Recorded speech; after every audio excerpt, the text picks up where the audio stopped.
नमस्कार,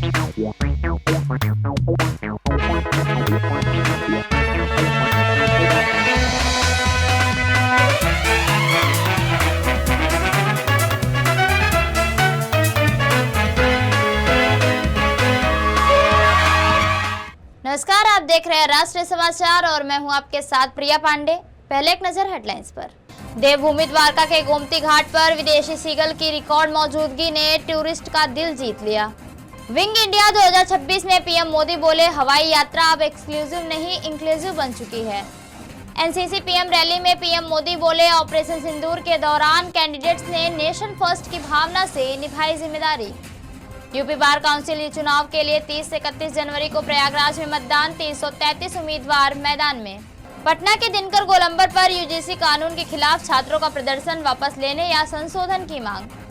देवभूमि द्वारका के दुनिया भर में मशहूर गोमती घाट और समुद्र के किनारे इस साल शानदार नजारा देखने को मिला। यूरोप, साइबेरिया, कजाकिस्तान और चीन जैसे ठंडे इलाकों से हजारों किलोमीटर दूर से आने वाले विदेशी मेहमान सीगल इस बार रिकॉर्ड संख्या में आए हैं। ये पक्षी खास तौर पर क्रिसमस की छुट्टियों के चलते तीर्थस्थल पर आने वाले टूरिस्ट के लिए आकर्षण का केंद्र बने हुए हैं। गोमती संगम और संगम नारायण मंदिर के पास आसमान में इन पक्षियों के झुंड चहचहाते हुए दिख रहे हैं, जिसे टूरिस्ट भी इन खूबसूरत नज़ारों को कैमरे में कैद कर रहे हैं और पक्षियों को दाना खिलाकर उनके साथ सेल्फी लेने का मजा भी ले रहे हैं।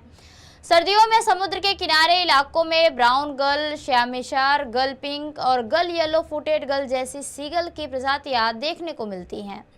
सर्दियों की गुलाबी ठंड में जब गोमती घाट पर हजारों सीगल अपनी चहचहाट से टूरिस्ट को मंत्रमुग्ध कर देते हैं, तब ये देखने को नज़ारा मिलता है।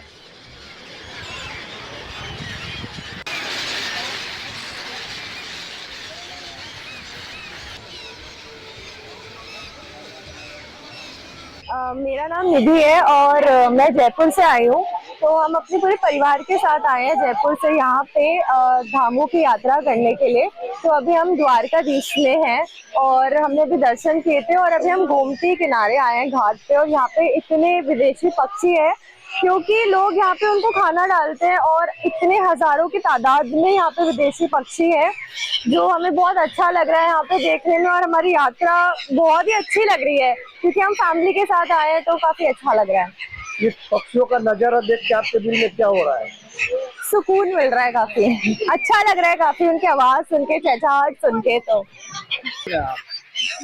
यहाँ विदेशी पंछी आ रही हैं लाखों की संख्या में और इनको जो जितना भी दान हो सके इनका पेट भरने के लिए वही सबसे उत्तम धर्म है। और बाकी इधर उधर दान देने से कोई लाभ नहीं है। गौ सेवा, पंछी सेवा सबसे श्रेष्ठ और उत्तम यही है। आज आप यहाँ गोमती नदी पे आए तट पे और ये हजारों की संख्या में पक्षी आए, तो उसके बारे में क्या कहेंगे आप? सब ये विदेशी पंछी है और ये ठंडी सीजन में ही आते हैं अधिकांश, बाकी भी जब ठंडी का मौसम गया तो चली जाती है। प्रधानमंत्री नरेंद्र मोदी ने विंग इंडिया 2026 को संबोधित करते हुए कहा, पिछले एक दशक में भारत के पूरे एविएशन सेक्टर में एक ऐतिहासिक परिवर्तन हुआ है। कभी भारत के उन देशों में था जहां हवाई यात्रा एक एक्सक्लूसिव क्लब तक सीमित थी, लेकिन आज स्थिति एकदम बदल गई है। आज भारत दुनिया का तीसरा बड़ा घरेलू एविएशन मार्केट है। हमारे यहाँ पैसेंजर ट्रैफिक तेजी से बढ़ा है। बीते वर्षों में भारत की एयरलाइंस ने 1500 से ज्यादा एरोप्लेन्स का ऑर्डर दिया है। भारत की एविएशन सेक्टर में ये तेजी इसलिए आई क्योंकि हमारी सरकार एक दीर्घकालिक दृष्टिकोण के साथ काम कर रही है। भारत में हवाई यात्रा अब एक्सक्लूसिव नहीं इंक्लूसिव बन रहा है। भारत का नागरिक आसानी से हवाई यात्रा कर पाए, ये हमारा मिशन है। इसलिए हमने टियर 2 और टियर 3 शहरों को एयरपोर्ट से जोड़ा है। साल 2014 में भारत में 17 एयरपोर्ट्स थे और आज भारत में एयरपोर्ट की संख्या बढ़कर 160 से ज़्यादा हो गई है। यानी सिर्फ एक दशक में नहीं, भारत में 2 गुने से अधिक एयरपोर्ट बनाए गए हैं। हमने देश में 100 से अधिक एयरडॉक्स को सक्रिय किया है। इसके साथ ही अपने नागरिकों के लिए किफ़ायती किराए वाली उड़ान योजना भी लॉन्च की है। भारत की एयरलाइंस ने 1500 से ज्यादा एयरप्लेन्स का ऑर्डर दिया है। साथियों, भारत के एविएशन सेक्टर में ये तेजी इसलिए आई क्योंकि हमारी सरकार एक लॉन्ग टर्म विजन के साथ काम कर रही है। भारत में एयर ट्रेवल अब एक्सक्लूसिव नहीं, इंक्लूसिव बन रहा है। भारत का नागरिक आसानी से एयर ट्रेवल कर पाए, ये हमारा मिशन है। इसलिए हमने टियर 2, टियर 3 सिटीज को एयरपोर्ट से जोड़ा है। साल 2014 में भारत में 70 एयरपोर्ट्स थे। आज भारत में एयरपोर्ट्स की संख्या बढ़कर 160 से ज्यादा हो गई है। बीते वर्षों में प्रधानमंत्री नरेंद्र मोदी ने दिल्ली के करियप्पा परेड ग्राउंड में आयोजित एनसीसी पीएम रैली को संबोधित करते हुए कहा कि कैंडिडेट्स ने ऑपरेशन सिंदूर के दौरान शानदार प्रदर्शन किया। उन्होंने कहा कि राष्ट्रीय सुरक्षा से जुड़े उस महत्वपूर्ण समय में एनसीसी कैंडिडेट्स ने अपनी जिम्मेदारियां बखूबी निभाई। प्रधानमंत्री ने बताया कि कुछ कैंडिडेट्स ने सेना की तैयारियों में सहयोग किया, कुछ ने रक्तदान शिविर आयोजित किए और कुछ ने फर्स्ट एड कैंप चलाए। उन्होंने कहा कि यह साबित करता है कि एनसीसी में केवल परेड ग्राउंड प्रशिक्षण ही नहीं बल्कि नेशन फर्स्ट के मूल्य और जिम्मेदारियों का भी प्रशिक्षण दिया जाता है। प्रधानमंत्री ने कैंडिडेट्स के समर्पण की विशेष सराहना की है। और देश के सामने बढ़ते ये अवसर, एनसीसी से जुड़े आप सभी युवाओं में ये संस्कार, ये अनुशासन आपके लिए तो ये जैसे सोने पर सुहागा है। साथियों, आपने यहां ऑपरेशन सिंदूर पर शानदार झांकी निकाली है। ऑपरेशन सिंदूर के समय आपके प्रयासों की मैं खास तौर पर सराहना करूंगा। राष्ट्रीय सुरक्षा से जुड़ी उस महत्वपूर्ण घड़ी में हमारे एनसीसी कैडेट्स ने अपने जिम्मेदारियां बखूबी संभाली है। किसी ने हमारी सेनाओं की तैयारियों में सहयोग दिया, किसी ने ब्लड डोनेशन कैंप लगाए, किसी ने फर्स्ट एड कैंप के माध्यम से सेवा की। आपने यह दिखा दिया कि एनसीसी में परेड ग्राउंड की ट्रेनिंग के साथ ही नेशन फर्स्ट के विचार प्रवाह की भी ट्रेनिंग होती है।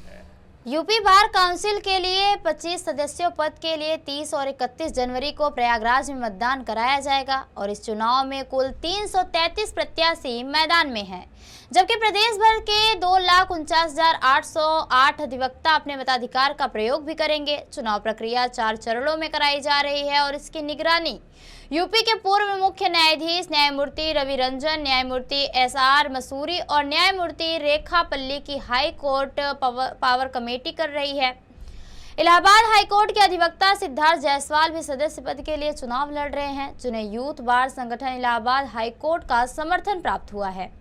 यूथ बार एसोसिएशन के अध्यक्ष लक्ष्मीकांत मिश्रा ने बताया कि सिद्धार्थ जायसवाल लंबे समय से संगठन से जुड़े रहे हैं और यदि वे निर्वाचित होते हैं तो नए अधिवक्ताओं को 5,000 रुपए स्टाइपेंड और मृतक अधिवक्ताओं के परिजनों को मुआवजा 5,000 से बढ़ाकर 25,000 रुपए, अधिवक्ताओं को पेंशन और स्वास्थ्य बीमा जैसी सुविधाओं के लिए प्रयास करेंगे।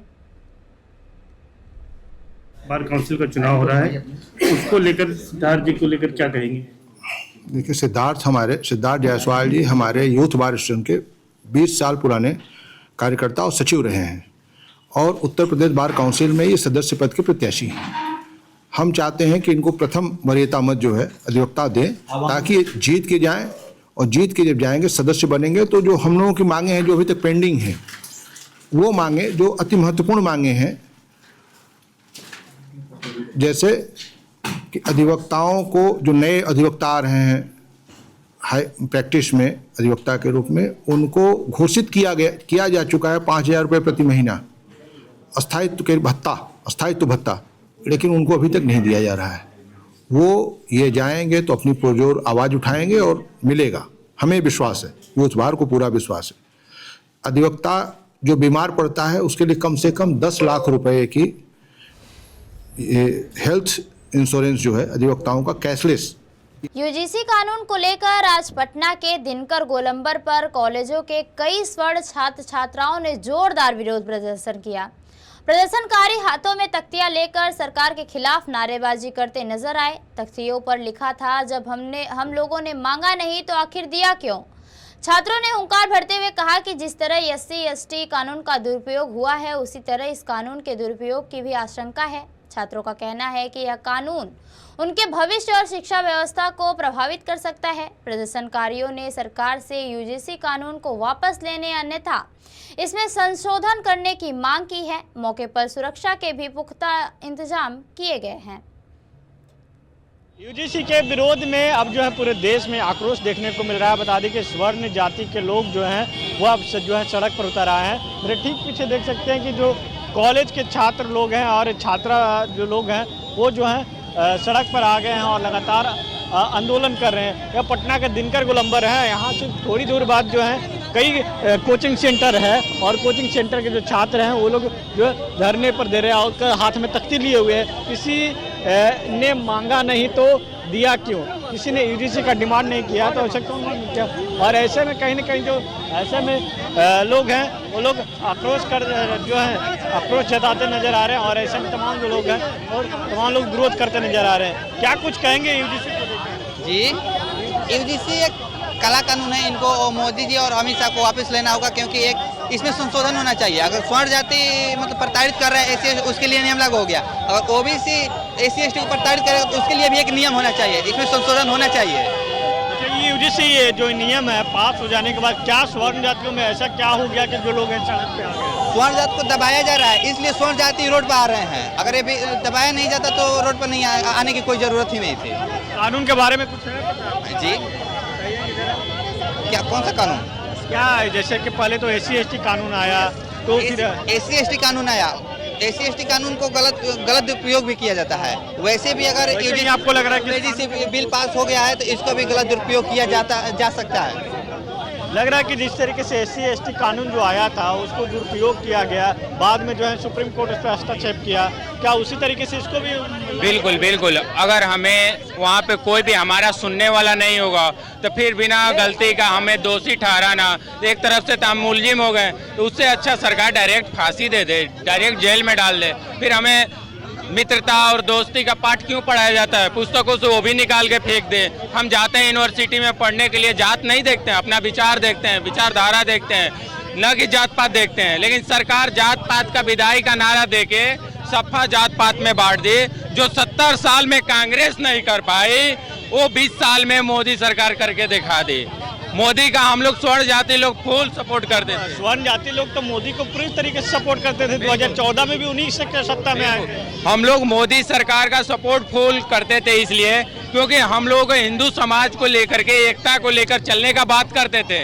लेकिन वो एकता में फिर से विखंडन करके वो भी वही काम कर रहे हैं जो 70 साल में कांग्रेस ने किया, और जो 70 साल में कांग्रेस का हाल हुआ, आने वाला समय में मोदी सरकार का भी वही हाल होते हुए दिखेगा। आने वाले समय में जो है जिस तरीके से कांग्रेस का हाल हुआ उसी तरीके से जो है मोदी सरकार का भी हाल होगा। तमाम जो लोग हैं तमाम लोग विरोध करते नजर आ रहे हैं। आपको तस्वीर जो दिखा रहे हैं दिनकर गोलंबर के, जहाँ पे कॉलेज के जो छात्र लोग हैं और छात्र लोग हैं वो लोग विरोध करते नजर आ रहे हैं। तस्वीर आप देखकर जो है तमाम लोग हैं। छात्र नेता सौरभ जी हैं। सौरभ जी, आप लोग आज जो है सड़क पर आ गए हैं। हाँ, सड़क पर आ गए हैं। बिल्कुल सड़क पर आने की अब जरूरत है, क्योंकि ये बिल कहीं न कहीं छात्रों, अभ्यर्थियों, सवर्ण समाज को आइसोलेट किया गया है। इस बिल के माध्यम से हम मांग करते हैं कि जल्द से जल्द इसको वापस लिया जाए। आपने तो नारा दिया ना कि बटोगे तो कटोगे और एक रहो तो सेफ रहोगे। कश्मीर से कन्याकुमारी तक पूरा भारत अखंड है, तो फिर क्या ऐसी जरूरत आन पड़ी? आपने सवर्णों को आइसोलेट क्यों किया? अगर कोई गलत करेगा उसके खिलाफ कार्रवाई होगी। सवर्ण में आपका जन्म हो गया। हमेशा सभी छात्रों के हित के लिए सड़क पर उतरते हैं, लेकिन ऐसा क्या हुआ कि स्वर्ण? बिल्कुल, हम आज वही कह रहे हैं, सब छात्रों में भी तो सवर्ण आता है। आज सवर्णों के लिए लड़ने की जरूरत है, हम सबके लिए कर रहे हैं। अगर SC के साथ गलत होगा उसके लिए भी लड़ेंगे। रोहित वेमुला का क्या हुआ, उस पर जवाब नहीं दे पाए। तो लखनऊ में एक और छात्र अभ्यर्थी सुसाइड किया था 2017 में, उसके लिए भी तो कानून कार्रवाई। एक देश एक कानून की बात आप करते हैं, तो ये कानून कैसा है? सवर्णों को आइसोलेट क्यों किया जा रहा है? तो इसलिए इस कानून में संशोधन कीजिए, इसको वापस लिया जाए। हम सभी एक जगह बैठते हैं, ट्रेन में हो, हवाई जहाज में हो, ऑटो में हो, रिक्शा में, एक जगह खाते हैं, एक जगह बैठते हैं, कैंटीन में हो, मेस में हो। क्या आपकी जरूरत आन पड़ी भाई? क्या ऐसी मजबूरी है कि आप कानून ला रहे हैं? तो आपको सत्ता बहुत जरूरी है। आपको समाज, आपको अगर इतना बड़ा बनाया है तो आपको नीचा भी। आप 3 बार गद्दी पर बैठे हैं, तो 3 बार गद्दी बैठे हैं ना, तो उसका ख्याल रखिए। आदरणीय प्रधानमंत्री जी, आप सबों के गार्जियन हैं, आप सवर्णों को अलग करके मत देखिए। भारत की रवाना महिम राष्ट्रपति दलित है और आप पिछड़ा से आते हैं, और सवर्णों के ऊपर आप इस तरह की छुआछूत की बात। विपक्ष लोग जो पहले कहते थे कि स्वर्ण जाति तो मोदी जी का लोग भक्त है, लेकिन ऐसा क्या हुआ कि अब जो है स्वर्ण के ही दबाया जा रहा है? विपक्ष लोग आज समर्थन। बिल्कुल, हम कह रहे हैं विपक्ष, हमको सत्ता पक्ष और विपक्ष से मतलब नहीं है। विपक्ष आज इंतजार कर रही है कि उसको कहीं ना कहीं लगे कि जब वापस लिया जाएगा तो हम लोग विरोध करेंगे। हम लोग बार बार मांग कर रहे हैं और आग्रह कर रहे हैं, ये कानून किसी भी प्रकार से गलत है। सवर्णों को आइसोलेट किया जा रहा है, राजनीतिक चक्कर में लोगों को फंसाया जा रहा है। आप फर्जी FIR करके लोगों को अपराधी बनाने का प्रयास होगा। हम लोग बार बार कह रहे हैं कि इसमें संशोधन किया जाए, आप बार बार इस कानून को नहीं लाया जाए। चलिए, साफ तौर पे जो लोगों की मांग है कि जो UGC जो कानून है उसको वापस लिया जाए, क्योंकि जिस तरीके से SC ST एक्ट जब आया था उसको दुरुपयोग किया गया था, उसी तरीके से जो है UGC का भी जो है दुरुपयोग किया जाएगा। कैमरा पर्सन विकास के साथ राष्ट्रीय समाचार पटना। दुबग्गा थाना पुलिस ने बम फेंकने की वारदात में शामिल 5 आरोपियों को गिरफ्तार करने में बड़ी सफलता हासिल की है। पुलिस के मुताबिक आरोपियों ने गैंग बनाकर लूट का प्रयास किया था और लूटे गए मोबाइल फोन के जरिए व्यापारी से रंगदारी की मांग करते हुए जान से मारने की भी धमकी दी जाती थी। रंगदारी न मिलने पर आरोपियों ने व्यापारी की बिल्डिंग पर बम फेंककर दहशत फैलाने की कोशिश की और इस मामले में इंद्रेश कुमार सिंह, ज्ञानेंद्र कुमार, राज मोनू और अंकित को गिरफ्तार किया गया है। DCP पश्चिम विश्वजीत श्रीवास्तव ने बताया कि सभी आरोपियों को संपत्ति को नुकसान पहुंचाने और जान से मारने की नीयत से किए गए अपराधों में गिरफ्तार किया गया है और आगे की कानूनी कार्रवाई भी जारी है।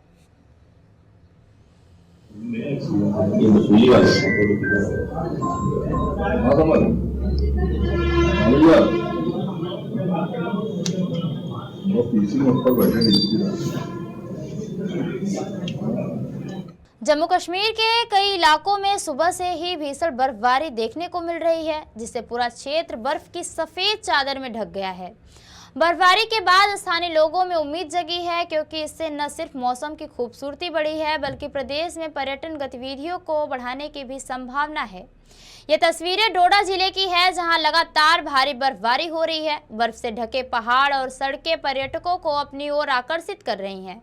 देश के अलग अलग हिस्सों में बड़ी संख्या में पर्यटक बर्फबारी का आनंद लेने के लिए यहां पहुंच रहे हैं, जिससे स्थानीय अर्थव्यवस्था को भी मजबूती मिलने की उम्मीद जताई जा रही है।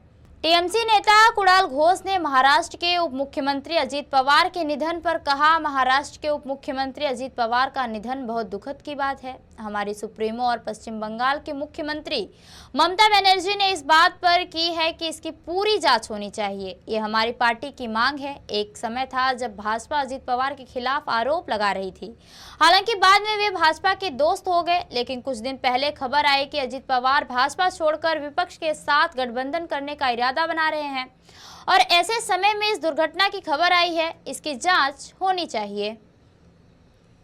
मिनिस्टर ऑफ महाराष्ट्र अजीत पवार जी का जो मौत है वो बहुत दुख की बात है। वो जो एक्सीडेंट हुआ था, हमारा supremo honourable chief minister of west Bengal Mamata Banerjee, वो जो बोलना था उन्होंने एक्सप्लेन किया और ट्वीट भी किया। अब देखिए, उसका पूरा एप्रोप्रिएट इन्वेस्टिगेशन होना चाहिए। ये हम लोग का, हमारा पार्टी का लाइन है। ममता दीदी क्लियर कर दिया है, एक्सप्लेन भी उन्होंने कर दिया है। अब देखिए, एक के बाद एक आप लोग क्रोनोलॉजी को तो समझ लीजिए। आप देखिए, जब वो गुजरात में वो कोर्ट ऑर्डर देने के पहले जस्टिस लोहा का जो मिस्टीरियस डेथ हुआ था, उसके बाद आप देखिए आर्मी चीफ बिपिन रावत को कॉप्टर क्रैश हो गया। कभी आप देखिए गुजरात का ex chief minister Vijay Rupani जी, वो किसी का एंटी था, खिलाफ था, उसका प्लेन एक्सीडेंट में डेथ। तो ये थी अब तक की खास खबरें। देश के और दुनिया की तमाम खबरों के लिए बने रहिए राष्ट्रीय समाचार के साथ। नमस्कार।